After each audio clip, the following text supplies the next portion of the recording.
Hi friends, welcome to get govt job Telangana. ఈ video channel ఏంటంటే మీకు లేటెస్ట్ నోటిఫికేషన్స్ ఏదైనా గవర్నమెంట్ నుంచి పడ్డా అంటే లైక్ తెలంగాణ, ఆంధ్ర సంబంధించిన నోటిఫికేషన్ అయినా కూడా, లేదంటే సెంట్రల్లో కానీ ఏదైనా నోటిఫికేషన్ పడితే దానికి సంబంధించిన పూర్తి వివరాలు like notification, exam date and eligibility, exam fee and ఎలా అప్లై చేయాలి, ఏ బుక్స్ చదవాలి, ఇలాంటి డీటెయిల్స్ అన్నిటినీ ఈ యూట్యూబ్ ఛానల్ ద్వారా మీకు అందించడం జరుగుతుంది. సో మీకు ఒకవేళ ఇలాంటి ఇన్ఫర్మేషన్ అనేది అవసరం అని అనుకుంటే కనుక please do subscribe for this YouTube channel. And ఇప్పుడు ఈరోజు వీడియోలో మనం ఏం తెలుసుకుందాం అని అంటే, తెలంగాణలో ఫుడ్ కార్పొరేషన్ ఆఫ్ ఇండియా FCIలో ఒక నోటిఫికేషన్ అని పడింది. ఆ నోటిఫికేషన్ ఏంటి అండ్ దానికి సంబంధించిన క్వాలిఫికేషన్, దాని ఎగ్జామ్ ప్రొసీజర్ అండ్ దానిలో ఉన్న మనకి ఖాళీలు అండ్ దానికి సంబంధించిన పూర్తి వివరాలను మనం ఈ యూట్యూబ్ వీడియోలో తెలుసుకోవడానికి ట్రై చేద్దాం. సో మనకి ఫుడ్ కార్పొరేషన్ ఆఫ్ ఇండియాలో పడ్డ నోటిఫికేషన్ ఏంటంటే వాచ్మెన్లు తెలంగాణ FCIలో పడింది. సో దీనికి సంబంధించిన వేకెన్సీస్ ఎలా ఉన్నాయంటే, తెలంగాణలో SC 16, ST 7 and OBC 27 and open కేటగిరీలో 51. సో టోటల్ వచ్చి మనకు 101 పోస్టులు అనే దానికి వేకెన్సీస్ ఉన్నాయండి. సో ఈ వేకెన్సీస్ కనుక మనకి దీనికి సంబంధించిన qualification and eligibility and age కనుక మనం చూసినట్లయితే, మినిమం ఏజ్ అంటే జూలై 1 వరకు మనకి 18 ఇయర్స్ ఉండాలి. అండ్ మ్యాక్సిమం ఏజ్ వచ్చేసి జూలై 1, 2017 వరకు 25 ఇయర్స్ ఉండాలి. సో దీంట్లో మనకి సంబంధించి ఇప్పుడు ఏజ్ రిలాక్సేషన్ అనేది సెంట్రల్ గవర్నమెంట్ సంబంధించి మనకు అప్లికేబుల్ అవుతాయి. అంటే OBC వాళ్ళకి 3 ఇయర్స్ అండ్ SC ST వాళ్ళకి సంబంధించిన ఏజ్ రిలాక్సేషన్ యాడ్ అవుతుంది. ఓపెన్ వాళ్ళకి మాత్రం 25 ఇయర్స్ అనేది హైయెస్ట్ ఏజ్. సో దానికి సంబంధించిన క్వాలిఫికేషన్ అండ్ ఎడ్యుకేషన్ క్వాలిఫికేషన్ ఏంటంటే 8th standard, only 8th class pass అడగడం జరిగింది. సో 8th పాస్ ఉన్న వాళ్ళు ప్రతి ఒక్కరు దీనికి అప్లై చేసుకోవచ్చు. అండ్ ఎగ్జామ్ ప్రొసీజర్ అనేది ఎలా ఉంటుందో కనుక మనం చూసినట్లయితే, సో ఫస్ట్ వచ్చి రిటర్న్ టెస్ట్ ఎగ్జామ్ ఉంటుంది. దానికి 120 మినిట్స్ అంటే 2 hours టైం ఉంటుంది. ఈ రిటర్న్ టెస్ట్లో మనం చూసినట్లయితే 120 క్వశ్చన్స్ ఉంటాయి. అంటే ఈచ్ మినిట్కి ఒక క్వశ్చన్, అంటే 120 మినిట్స్లో 120 క్వశ్చన్స్. ఇవి కూడా ఆబ్జెక్టివ్, మల్టిపుల్ చాయిస్ క్వశ్చన్స్ అనేవి ఉంటాయి. సో అందులో మనము విభాగాల వారీగా చూసినట్లయితే quantitative aptitude 30 questions, general awareness 30 questions, reasoning 30 questions, general English 30 questions. So మనకి ప్రతి ఒక్క క్వశ్చన్కి ఒక మార్క్ ఉంటుంది. దీనిలో నెగిటివ్ మార్కింగ్ అనేది లేదు. సో మనకి ఎగ్జామ్ అనేది 3 లాంగ్వేజెస్, అంటే లైక్ మనం ఇంగ్లీష్, హిందీ, తెలుగు ఈ 3 లాంగ్వేజెస్లో దేనిలోనైనా మనం రాసుకోవచ్చు. మనం అప్లై చేసేటప్పుడు మనం ఏ లాంగ్వేజ్లో మనం అంటే రాద్దామని అనుకుంటున్నామో దాన్ని మనం స్పెసిఫై చేయాల్సి ఉంటుంది.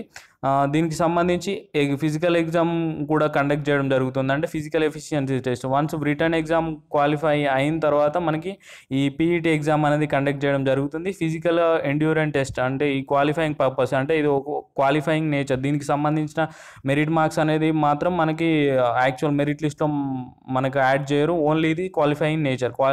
అంటే రిటర్న్ ఎగ్జామ్ క్వాలిఫై అయిన వాళ్ళకు ఇది ఒక క్వాలిఫైయింగ్ నేచర్ టెస్ట్ అనేది పెట్టడం జరుగుతుంది. ఇందులో మనకి ఒకవేళ పురుషులకైతే 1000 మీటర్స్ అంటే 1 కిలోమీటర్ని మనం 5 minutes 30 secondsలో కంప్లీట్ చేయాల్సి ఉంటుంది. అదే 35 years ఎబోవ్ వాళ్ళకి మాత్రం 1 minute ఎక్కువగా ఇవ్వడం జరిగింది. హై జంప్ వచ్చేసి 1.20 మీటర్స్ని మనం చేయాల్సి ఉంటుంది.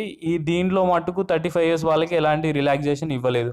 లాంగ్ జంప్ వచ్చేసి 3.50 మీటర్స్, దీంట్లో కూడా 35 years వాళ్ళకి ఎలాంటి రిలాక్సేషన్ లేదు. ఫీమేల్ క్యాండిడేట్స్ ఒకవేళ అమ్మాయిలు అయితే కనుక వాళ్ళు 800 మీటర్స్ని 5 minutes 30 secondsలో, అంటే 200 పురుషుల కన్నా 200 మీటర్స్ తక్కువ ఇచ్చారు. అండ్ హై జంప్ వచ్చి వాళ్ళకి 0.80 మీటర్స్ అండ్ లాంగ్ జంప్ వచ్చేసి 3 మీటర్స్. సో ఫిజికల్లీ హ్యాండిక్యాప్డ్ వాళ్ళకి ఈ టెస్ట్ అనేది లేదు, వాళ్ళని ఎగ్జామ్ చేశారు. సో ఎగ్జామినేషన్ సెంటర్స్ వచ్చేసి మన తెలంగాణలో శ్రీకాకుళం, విశాఖపట్నం, తాడేపల్లిగూడెం, కాకినాడ, నెల్లూరు, గుంటూరు, విజయవాడ, ఖమ్మం, కర్నూలు, హైదరాబాద్, నిజామాబాద్, కరీంనగర్, వరంగల్, నల్గొండ, పోర్ట్ బ్లేర్. సో అంటే మనకు మొత్తం ఇండియాలో ఇవే సెంటర్స్ ఉన్నాయి. మన తెలంగాణ కాబట్టి మనము ఈ తెలంగాణకు సంబంధించిన సెంటర్స్ ఏమున్నాయి, కరీంనగర్, ఖమ్మం, వరంగల్, నిజామాబాద్, నల్గొండ. సో ఈ సెంటర్స్లో మనం ఏదైనా 3 సెలెక్ట్ చేసుకోవచ్చు. మనం సెలెక్ట్ చేసుకున్న సెంటర్లోనే మనం ఎగ్జామ్ అనేది కండక్ట్ చేస్తారు.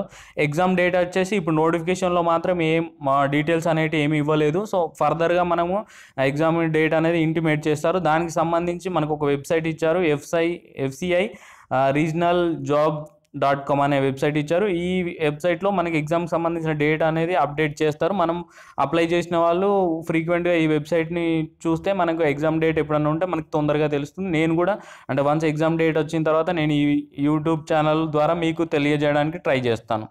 And exam fee and last date. So submission of the online exam వచ్చేసి మనకి లాస్ట్ డేట్ వచ్చి స్టార్ట్ అయ్యేదేమో జూలై 22 10 నుంచి స్టార్ట్ అవుతుంది. లాస్ట్ డేట్ వచ్చేసి ఆగస్టు 21 వరకు ఉంటుంది.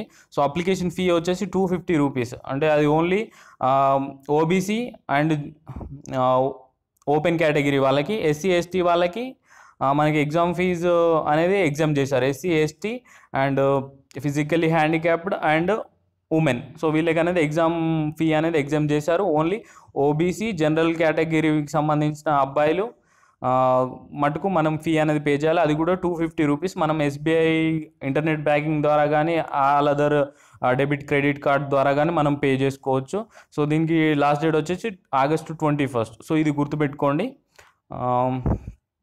సో మనం ఎగ్జామ్ అప్లై చేసిన తర్వాత దీనికి సంబంధించిన వివరాలు మనం చూసాం కదా. సో దానికి ఎగ్జామ్ ప్రిపరేషన్ అనేది స్టార్ట్ చేయండి. And all the best for your exam. మీరు ఖచ్చితంగా ఈ ఎగ్జామ్ అనేది కొట్టాలని మేము మనసులో గట్టిగా అనుకుంటే మటుకు ఖచ్చితంగా కొట్టడానికి ట్రై చేయొచ్చు. So all the best for your exam and please do subscribe for this YouTube channel. ఇలాగే మీకు ఏదైనా నోటిఫికేషన్ పడ్డా దానికి సంబంధించిన పూర్తి వివరాలు నేను ఈ యూట్యూబ్ ఛానల్ ద్వారా మీకు ఇవ్వడానికి ట్రై చేస్తాను. Thank you so much.